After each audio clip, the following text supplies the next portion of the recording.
To 26,520. So market வந்து இதுதான் முக்கியமான சப்போர்ட் ரெசிஸ்டன்ஸ் ஜோன். ஸோ இந்த ஜோனுக்கு கீழ பிரைஸ் ஆக்ஷன் குடுத்துருக்கு. பிரேக் அவுட் வந்து ஸ்ட்ராங்கஸ்ட்டா இல்லாததுனால, நம்ம வந்து கால் சைட்ல ஃபோக்கஸ் பண்ணோம். Maybe possibilities low break out வந்து வால்யூம் ரொம்ப குறைவா இருக்கிறனால, நாளைக்கு பாசிபிலிட்டீஸ் வந்து 26,300 பிரேக் அவுட் பண்ணணும்னு நான் எதிர்பார்க்கிறேன்.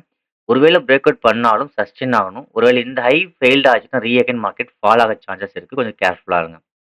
ஸோ 26,300 மார்க்கெட் வந்து பிரேக் அவுட் ஆயி சஸ்டெயின் ஆயிடுச்சுன்னா, 26,520க்கும் 26,300 பிரேக் அவுட் பண்ணி ஃபெயில்ட் ஆச்சுன்னா, மார்க்கெட் வந்து நல்ல ஒரு ஃபால் எதிர்பார்க்கலாம் இந்த இடத்துல.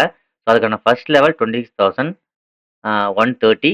செகண்ட் லெவல் பார்த்தீங்கன்னா 25,890. ஸோ இதுதான் நாளைக்கான லெவல்ஸ். சப்போர்ட் ரெசிஸ்டன்ஸ் ஜோன் என்னங்கிறத நம்ம அனலைஸ் பண்ணியிருக்கோம். ஸோ பார்ப்போம் மார்க்கெட் நாளைக்கு பாசிட்டிவ்ஸ் வந்து 26,300